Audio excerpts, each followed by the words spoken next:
नमस्कार। रोहतास में नए सिविल सर्जन के योगदान के साथ ही जिले की स्वास्थ्य व्यवस्था को बदहाल करने की पूरी पटकथा लिखकर तैयार की जा चुकी है। जिस तरह से अभी स्वास्थ्य विभाग में अराजकता का माहौल दिखाई पड़ रहा है, जिस तरह से सीएस के स्तर से मनमानी निर्णय लिए जा रहे हैं, उसे साफ लग रहा है कि आने वाले दिनों में रोहतास का जो स्वास्थ्य विभाग है वो पूरी तरह से डिरेल हो जाएगा और यहाँ पर किसी की बात कोई सुनने वाला सामने दिखाई नहीं पड़ेगा। कारण कि जिस तरह से अराजकता का माहौल बनाने की कोशिश की जा रही है, उस अराजक माहौल में किसी भी व्यक्ति का कोई काम होता हुआ दिखाई नहीं पड़ेगा। मैं ऐसा इसलिए कर रहा हूं कि कुछ ऐसे उदाहरण या कुछ ऐसे कार्य सीएस के द्वारा वर्तमान में किए गए हैं जिन कार्यों का असर स्वास्थ्य विभाग पर दूरगामी पड़ेगा, लेकिन स्वास्थ्य विभाग के जो कर्ता धर्ता हैं, जो स्वास्थ्य विभाग के वरीय अधिकारी हैं, उन्हें इस बात की समझ नहीं आ रही है। स्वास्थ्य विभाग में अभी जो महत्वपूर्ण निर्णय लिए गए हैं, उस निर्णय के अनुसार दो ऐसे शराबी चिकित्सकों को महत्वपूर्ण जिम्मेदारी दी गई है जिन जिम्मेदारियों का निर्वहन उनके द्वारा सही तरीके से नहीं किया जा सकता है और इन लोगों के द्वारा स्वास्थ्य विभाग में पूरी तरह से अराजकता का माहौल कायम करके रख दिया जाएगा।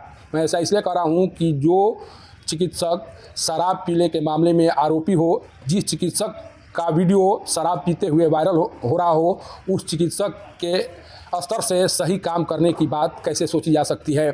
सोचिए कि आशीष रंजन जो सासाराम के पीएससी प्रभारी हैं, पहले उन्हें प्रभारी बनाकर ही गलत किया गया। हालांकि प्रभारी बनाने का निर्णय इस सीएस से पहले ही लिया गया था, लेकिन इस सीएस के द्वारा जो महत्वपूर्ण काम दिए गए हैं, क्लिनिकल और पैथोलॉजिकल जो सेंटर चलाए जा रहे हैं जिले में, उसकी जांच को लेकर वो सही तरीके से कैसे होगा जब इस चिकित्सक पर शराब पीने के आरोप पहले ही लगाए जा चुके हैं। जो व्यक्ति बिहार में बनाए गए कानून को नहीं मान रहा है, उससे कानून संबद्ध कार्य करने की उम्मीद कोई कैसे कर सकता है। सोचिए कि 2018 में यही आशीष रंजन थे जिनको पुलिस शराब पीने के मामले में गिरफ्तार की थी। उन्हें कई दिनों तक यहाँ के कैदी वार्ड में भर्ती कराया गया था। इसके बाद में भी ये सारी बातें स्वास्थ्य विभाग को जानकारी है।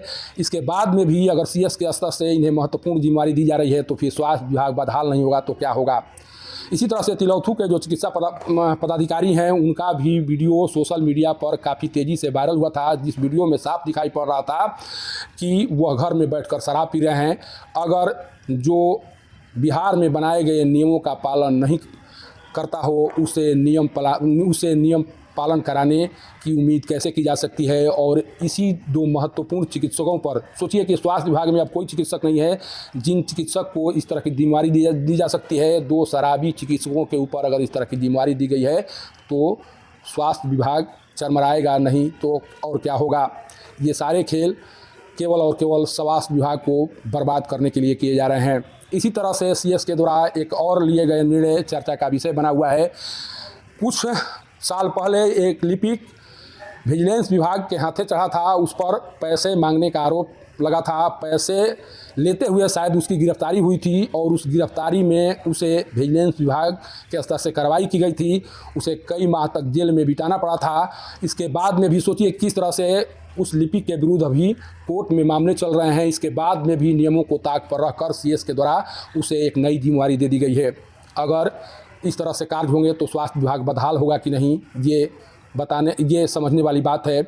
और इस बात को गंभीरता से शायद यहाँ के जो वरीय अधिकारी हैं, जो डीएम हैं, वो भी नहीं समझ पा रहे हैं। आखिर कैसे पैसे लेने के आरोप में गिरफ्तार एक लिपिक को महत्वपूर्ण जिम्मेदारी दी गई है, क्यों दी गई, जबकि इस तरह के मामले में कार्रवाई होने के बाद सीधे तौर पर लिपिक को बर्खास्त भी किया गया है। यही रोहतास से जुड़ा हुआ ये मामला है, लेकिन सीएस के द्वारा हाई कोर्ट में मामला लंबित होने के बाद भी उस लिपिक को एक महत्वपूर्ण जिम्मेदारी दी गई है। तो इसे क्या कहा जा सकता है। इसे क्यों ना कहा जाए कि रोहतास के जो नए सीएस हैं वो स्वास्थ्य विभाग को पूरी तरह से बर्बाद करने पर तुले हुए हैं।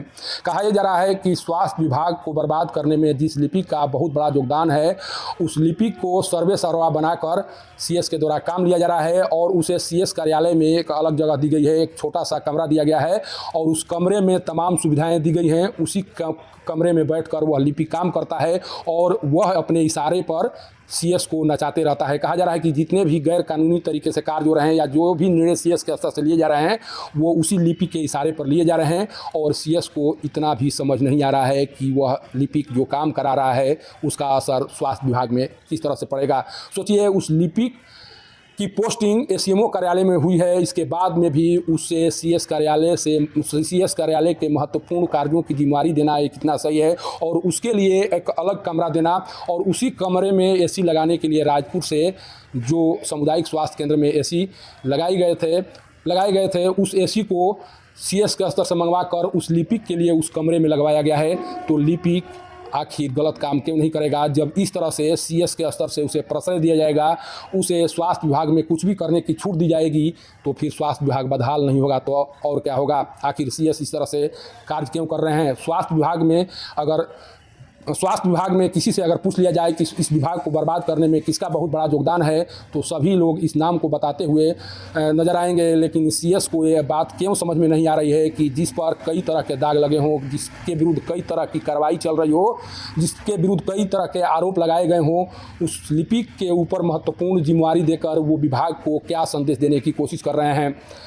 अगर लिपिक के इशारे पर सीएस काम नहीं करते तो कम से कम उसके इतिहास को उनके द्वारा देखा जाता, समझने का प्रयास किया जाता, लोगों से जानकारी मांगी जाती कि आखिर उसका इतिहास क्या रहा है, उसके द्वारा किस तरह से स्वास्थ्य विभाग में काम किया गया है, किस तरह से अभी तक स्वास्थ्य विभाग को विजिलेंस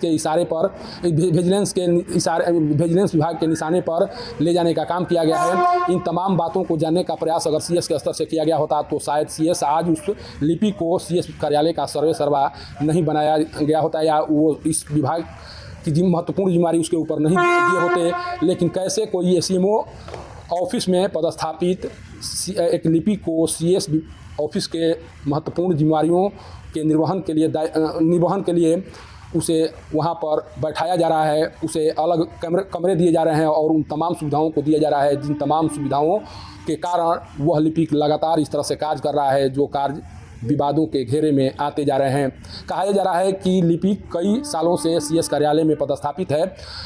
कुछ दिन के लिए डीएम धर्मेंद्र कुमार के दबाव के कारण उसे यहाँ से अलग किया गया था, लेकिन किसी तरह से उसके द्वारा फिर से एसीएमओ कार्यालय में अपनी पोस्टिंग कराकर सीएस कार्यालय का कार्य संभाल लिया गया है, और सीएस कार्यालय से होने वाले अवैध उगाही के बल पर वह अपने ऊपर लग रहे सारे भ्रष्टाचार पर पर्दा डलवाने की कोशिश कर रहा है। सोचिए कि किस तरह से वह लिपिक सीएस कार्यालय में बैठकर अवैध उगाही करता है और उसी उगाही के बल पर अपने विरुद्ध किसी भी तरह के मामले को वह दबाने या उस पर पर्दा डलवाने के लिए वो कार्य करता है। और इसीलिए आज तक उस लिपिक के विरुद्ध कोई कार्रवाई नहीं हो सकी, कारण कि जहाँ पर भी आरोप लगाए जाते हैं, जहाँ पर भी आवेदन दिए जाते हैं, वहाँ पर जाकर लिपिक के द्वारा उस आवेदन पर अपने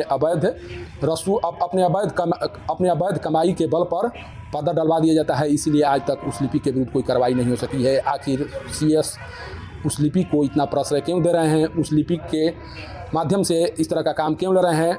पक्के तौर पर अगर सीएस इस बात को नहीं समझ रहे हैं तो सीएस इस बात को समझ जाएं कि जब तक से वह लिपिक सीएस कार्यालय में जमा रहेगा, सीएस कार्यालय का कार्य देखते रहेगा, तब तक से आप बदनाम होते रहेंगे और स्वास्थ्य विभाग को बदहाल होने से कोई नहीं बचा सकता है। सासाराम से पब्लिक न्यूज़ के लिए सत्येंद्र चौबे की रिपोर्ट।